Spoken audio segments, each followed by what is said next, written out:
Hello, hello, welcome all students, standard 10.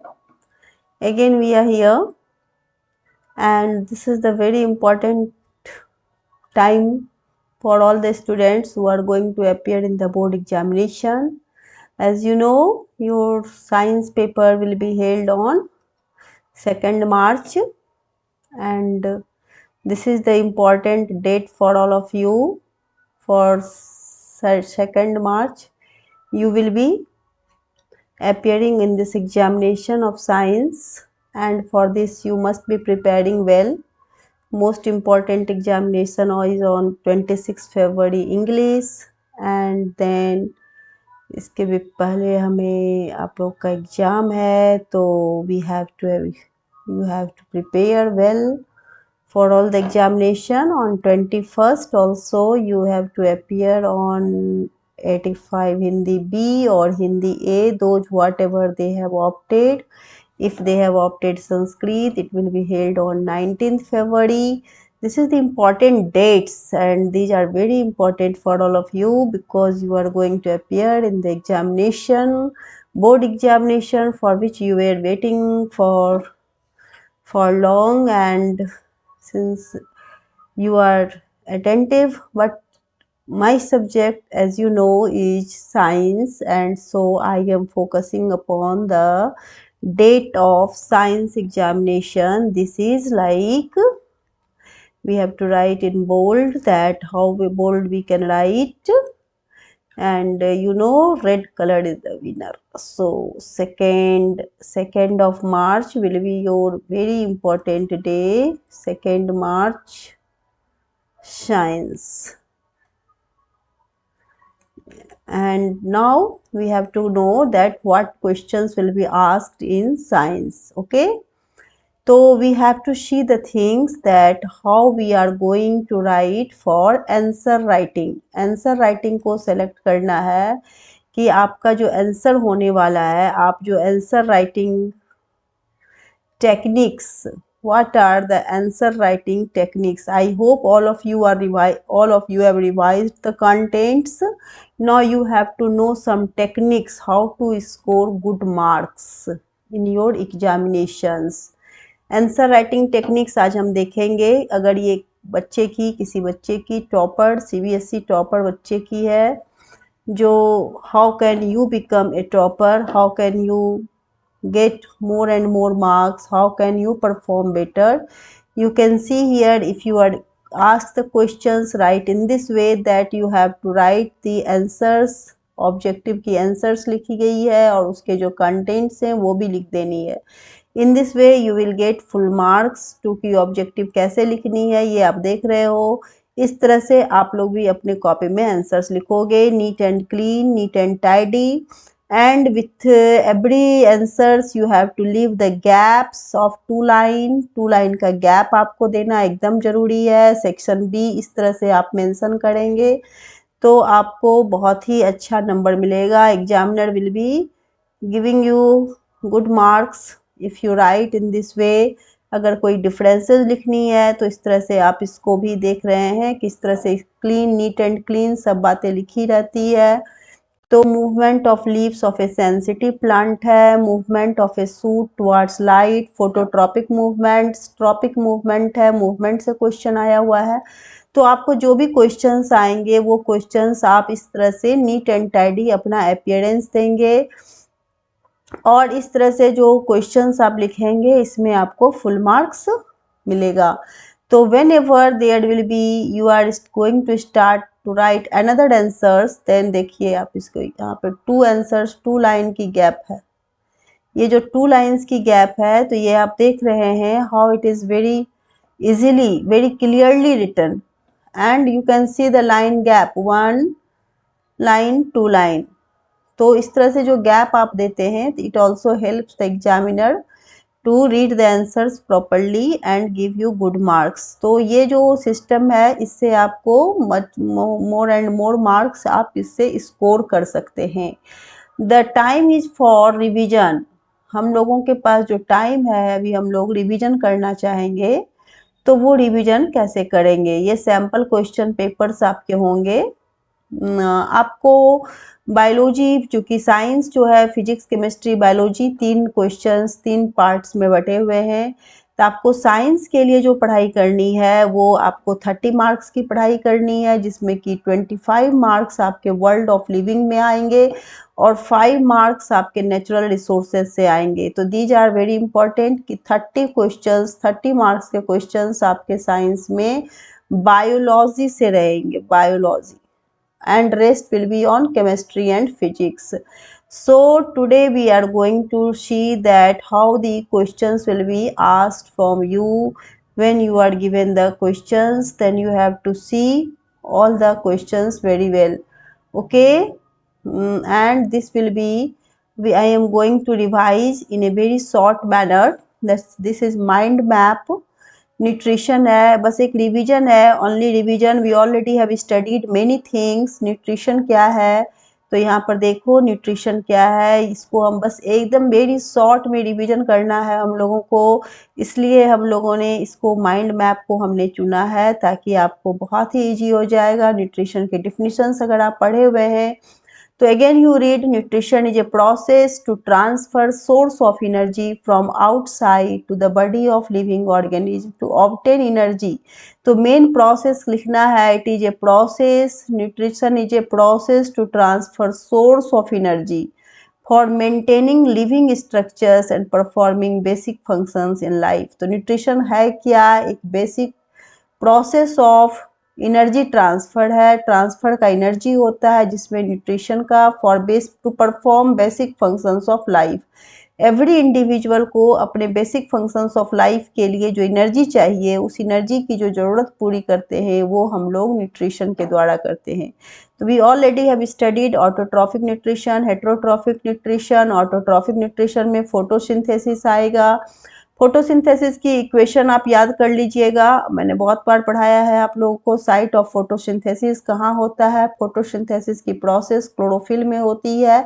Leaf anatomy पढ़ लेंगे, reactions पढ़ लेंगे, site of photosynthesis, raw material for photosynthesis क्या है।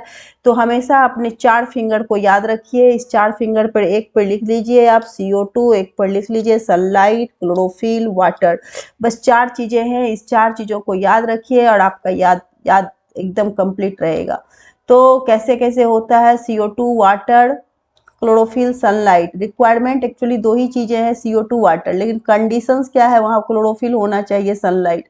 सो वी कॉल दैट कि 4 components are very essential, like CO2 water, chlorophyll, sunlight. ठीक है, तो इन सब बातों को पढ़ के जाना है ताकि आप एग्जाम अच्छे से दीजिए। and I always wish you all the best for your examination. Always do well in your examination. Mechanism of digestion, digestion के 5 स्टेप्स हमेशा याद रखिएगा। Ingestion, digestion, absorption, assimilation, egestion. ठीक है, तो इस तरह से अगर आप पढ़ेंगे तो आपको बहुत ही फ़ायदा होने वाला है और आप अच्छे से एग्ज़ाम में लिखेंगे। सबसे इम्पॉर्टेंट है, बहुत ही आप जानकारी बहुत रहती है, but the way that the questions are asked by the board are sometimes complicated, so don't be panic. पहला स्टेप है don't be panic, reach on time. School हमेशा टाइम से आप पहुंच जाएं, 1 आवर बिफोर आप सेंटर पर पहुंच जाएं, ताकि आपके एग्जामिनेशन में आपको किसी तरह की प्रॉब्लम ना हो और आप एकदम कूल रहें। हेटेरोट्रॉफिक न्यूट्रिशन, इन हेटेरोट्रॉफिक न्यूट्रिशन क्या है, जब ऑर्गेनिज्म अपना फूड खुद नहीं बनाता है। तो ऑटोट्रॉफिक क्या था, जो फूड खुद बनाता है, जैसे ओनली ग्रीन प्लांट्स, इसमें हमेशा ग्रीन प्लांट्स को हम लोग लिखते हैं। लेकिन हेटेरोट्रॉफिक न्यूट्रिशन सारे अदर कैटेगरीज के जो ऑर्गेनिज्म हैं सभी होंगे। उसमें 3 टाइप है, होलोजोइक, सेप्रोट्रॉफिक, पैरासाइटिक, जिसमें न्यूट्रिशन जो होता है ingestion, digestion, assimilation, absorption, egestion, 5 step में न्यूट्रिशन कंप्लीट होता है। उसी को होलोजोइक मोड ऑफ न्यूट्रिशन कहते हैं। जैसे अमीबा में, ह्यूमंस में, काउ में, गोट में, डॉग में। ये बहुत ही इंपॉर्टेंट टॉपिक क्वेश्चन है कि अमीबा और ह्यूमंस में क्या सिमिलैरिटी है। होलोजोइक न्यूट्रिशन है, क्योंकि दोनों में कैसे न्यूट्रिशन होते हैं, होलोजोइक, दोनों के न्यूट्रिशन 5 स्टेप में कंप्लीट होते हैं। Ingestion, digestion, absorption, assimilation, egestion. Saprotrophic है, जो डेड ऑर्गेनिजम्स पर ग्रो करता है उसको सेप्रोट्रॉफिक कहते हैं। याद रखिएगा, एग्जाम्पल है ईस्ट और bacteria, those organisms which feed on dead organic matter and break down complex molecule.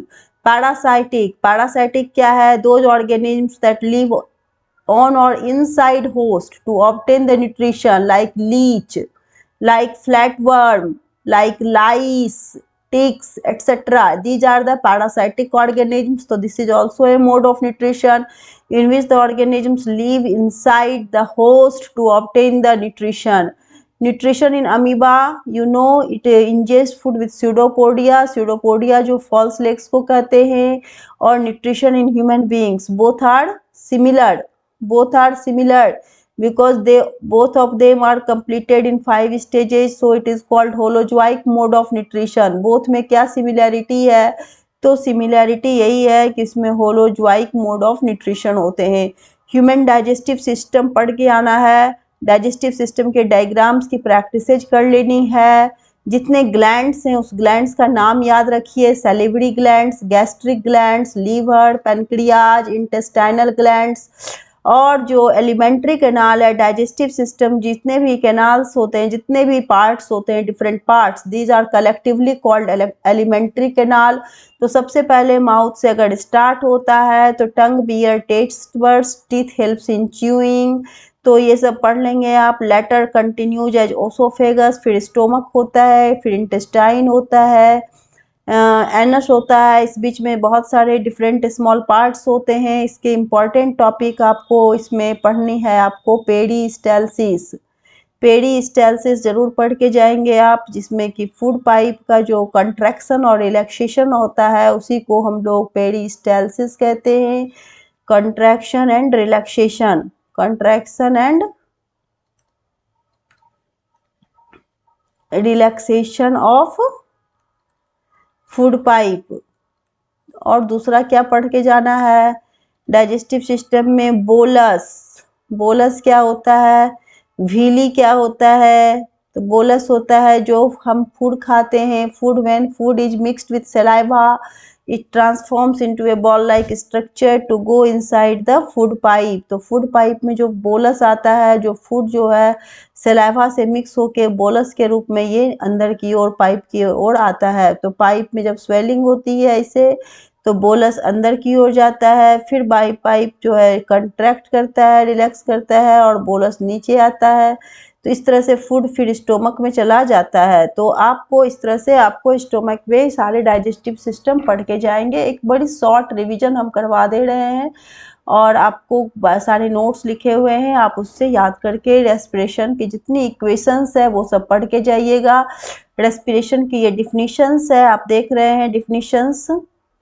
It is a process by which food is oxidized to release the energy. बहुत इंपॉर्टेंट शॉर्ट डिफिनीशंस है, ये short definitions भी आपको पढ़ना चाहिए, और it will help you in your examination कि food release करता है एनर्जी जिसके द्वारा ऑक्सीजन के चाहिए। अगर फूड का रेस्पिरेशन के द्वारा हमें एनर्जी मिलती है तो फूड के रेस्पिरेशन के लिए चाहिए क्या, तो हमें चाहिए ऑक्सीजन। तो ऑक्सीजन जो है हमें मिलता है फोटोसिंथेसिस के प्रोसेस से, उसका यूटिलाइजेशन रेस्पिरेशन में होता है। इसे बायोकेमिकल ऑक्सीडेशन भी कहते हैं, जिसमें कि बायोकेमिकल ऑक्सीडेशन होता है और एनर्जी लिबरेट होती है। ये दो टाइप के हैं, एरोबिक रेस्पिरेशन और एनाएरोबिक रेस्पिरेशन होते हैं। Aerobic respiration occurs in presence of oxygen, anaerobic respiration occurs in absence of oxygen. Respiration in plants gives you more energy, in roots also, in stems also, in leaves also, exchange of gases takes place. And in anaerobic respiration you see it is of two types, alcoholic fermentation and lactic acid fermentation. Here ethyl alcohol is produced and less energy will be formed. In lactic acid formation, when there will be complete lacking of oxygen, then the glucose will not be changed into complete energy, rather it will change into lactic acid, and it will cause some spasm also in bacteria and in human muscles, muscle spasm बहुत ही important, muscle cramps भी कहते हैं इसे, ये बहुत ही important questions है, muscle cramps या muscle spasm. तो इसको आप पढ़ के जाएंगे, बहुत सारे नोट्स हैं, बहुत सारी बातें हैं, आप सेलेक्टेड क्वेश्चन सेलेक्टेड चीज़ पढ़ के जाएंगे जो इम्पोर्टेंट हो, और आप अच्छे से कंसंट्रेट होकर एग्जाम में लिखिएगा, ताकि आपके एग्जाम में अच्छे अच्छे नंबर आएंगे। और the examiner will be bound to give you more marks if your presentation is good. आप इसको एकदम नीटली लिखना है, इक्वेशंस को जरूर प्रैक्टिस कर लेनी है, रेस्पिरेशन की इक्वेशंस को, फोटोसिंथेसिस की इक्वेशंस को, ये आपके बुक में दी हुई है, आप उसको एकदम ध्यान से पढ़ लेंगे, फोटोसिंथेसिस की और रेस्पिरेशन के इक्वेशंस को।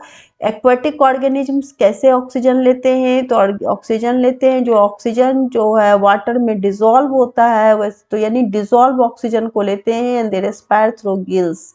टेरेस्ट्रियल ऑर्गेनिज्म जो होते हैं एटमॉस्फेरिक ऑक्सीजन ले लेते हैं। तो ये सब चीज़ें हम लोग पढ़ चुके हैं, आप पढ़ लेंगे फिर से। रेस्पिरेटरी पिगमेंट, हीमोग्लोबिन एक रेस्पिरेटरी पिगमेंट है।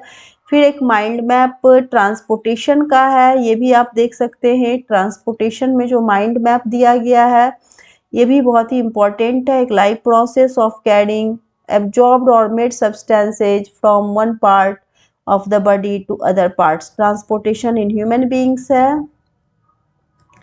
ह्यूमन बींग्स में कैसे ट्रांसपोर्टेशन होता है ब्लड का, ये देखना है आपको। कैसे आपका जो यहाँ पे ट्रांसपोर्टेशन का क्या सिस्टम है, वो हार्ट में कैसे होता है। तो ब्लड, हार्ट एक ऐसा ऑर्गन है जो पंपिंग मशीन भी कहलाता है। Heart is pumping the blood and through which the blood is the transportation of blood is taking place throughout our body। तो कौन सा सिस्टम है जिससे ब्लड को ट्रांसपोर्ट किया जाता है, तो ये ब्लड वेसल्स होते हैं। ब्लड के साथ साथ और क्या होता है, न्यूट्रिएंट्स होते हैं, सॉल्ट होते हैं, ऑक्सीजन होते हैं, हार्मोन्स होते हैं। व्हाट इज ब्लड, ब्लड क्या है, blood is a red colour liquid and it is due to presence of haemoglobin, you know it. Blood में 55% प्लाज्मा होते हैं, ब्लड कॉर्पसल्स होते हैं, ब्लड कॉर्पसल्स जैसे आरबीसी, डब्ल्यूबीसी और प्लेटलेट्स। ब्लड के फंक्शन क्या है, transport of nutrients, excretory products, इन सब को ट्रांसपोर्ट करना है from one place to another place.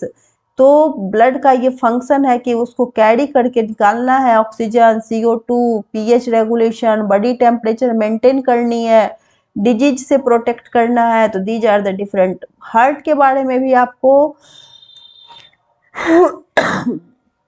Diagram बना लेना है, डायग्राम की प्रैक्टिस कर लेनी है, और हार्ट को बहुत ही शॉर्ट फॉर्म में ग्राफिकल स्ट्रक्चर बना लेना है, किस तरह से इसका फंक्शनिंग होता है। We all have studied all this things. आप सब कुछ पढ़ चुके हो, बस आप आराम से वेरी पेशेंटली आप क्वेश्चंस को पढ़िए और एग्जाम दीजिए, जिसमें ह्यूमन हार्ट के 4 चैम्बर्स होते हैं, 2 ventricle, 2 auricle, left ventricle, right ventricle, left auricle, right auricle. तो इस तरह से किस तरह ब्लड में प्योर और इम्प्योर ब्लड को अलग अलग सिस्टम के द्वारा रखा जाता है। ब्लड वेसल्स, ब्लड वेसल्स कौन है, तो आर्टरीज और वेन्स हैं। जो वेन्स होते हैं इम्प्योर ब्लड कैरी करते हैं, आर्टरीज जो होते हैं वो प्योर ब्लड कैरी करते हैं। What are capillaries, capillaries are thin narrow tubes which connect arteries to veins. Flow of blood in humans, flow of blood भी पढ़ लेंगे, किस तरह से पल्मोनरी सर्कुलेशन होता है, डबल सर्कुलेशन होता है। और इन सब चीज़ों को पढ़ के अगर आप जाएंगे आपके exam certainly you will write well. Plants के ट्रांसपोर्टेशन के लिए xylem and phloem 2 important tissue हैं जो बहुत ही रिस्पॉन्सिबल हैं। जाइलम जो है कैरी करता है वाटर और मिनरल्स, सॉइल से ऊपर की ओर ले जाता है, कहाँ, लीव्स तक। लेकिन फ्लोएम क्या करता है, वापस लीव्स में जब फूड बन जाता है तो ये डिफरेंट पार्ट्स में पहुंचाता है। कौन, फ्लोएम। तो you know that xylem prepares, xylem carries water from the soil, but phloem carries different food material which has been prepared by the leaves to other parts of the plant, though that is called translocation also. इसे हम लोग translocation भी कहते हैं, ठीक है। ये translocation, what is translocation, एक क्वेश्चन आएगा, व्हाट इज ट्रांसलोकेशन, ये क्वेश्चन इंपॉर्टेंट क्वेश्चन है, डिफिनीशन इंपॉर्टेंट है।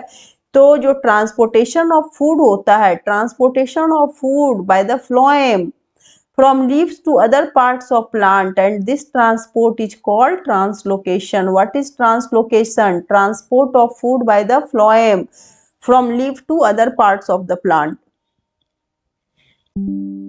Root pressure, you can understand what is root pressure. root pressure root pressure occurs due to transpiration pull. जब transpiration होता है, loss of water होता है, तो जो है सो नीचे पानी की आवश्यकता बढ़ती जाती है।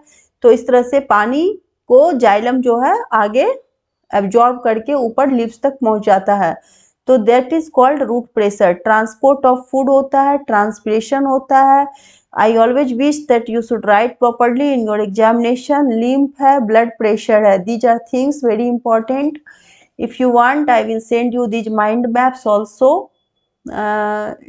My telegram channel is okay on, and upload all these sheets on that. Okay, so the system is also having being discharged.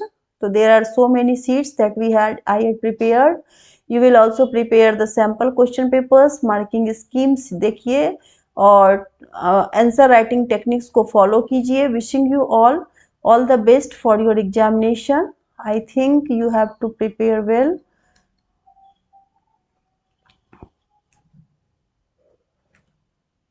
Okay.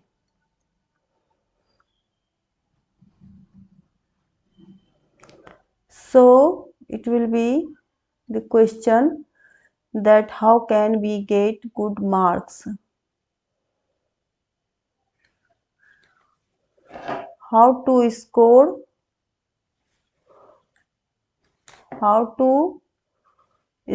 good marks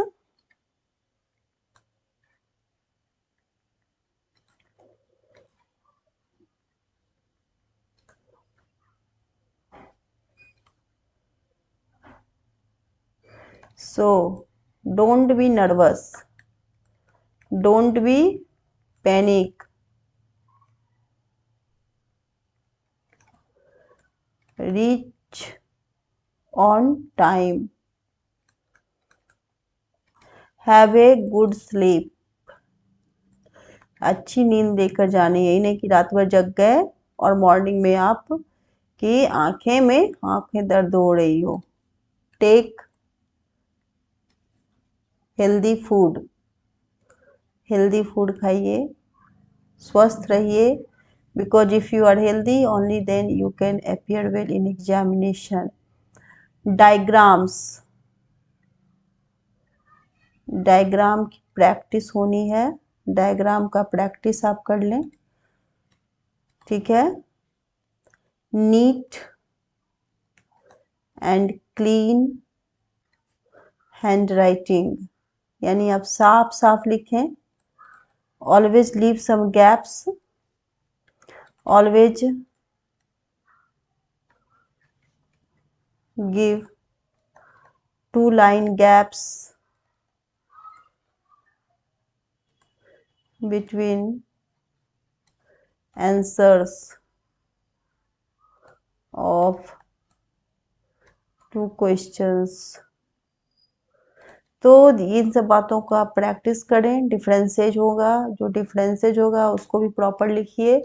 तो इस तरह से आपके जो एग्जाम्स होंगे आप अच्छे नंबर लाएंगे.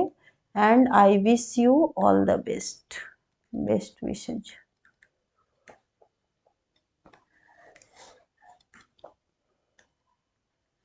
Second March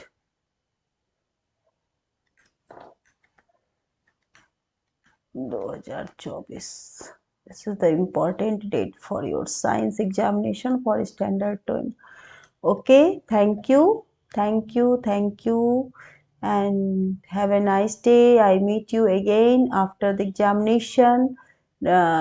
till then you prepare for other exams also. आपके हिंदी पेपर हैं, इंग्लिश पेपर हैं, संस्कृत पेपर हैं, फिर आपकी साइंस की पेपर आएगी। तो till then you revise the things well in time. सबको रिवाइज करते रहें और डायग्राम्स की प्रैक्टिस ज़रूर कर लेंगे। And with a good concept, good mind concept सही होना चाहिए, माइंड मैप सही आप समझ के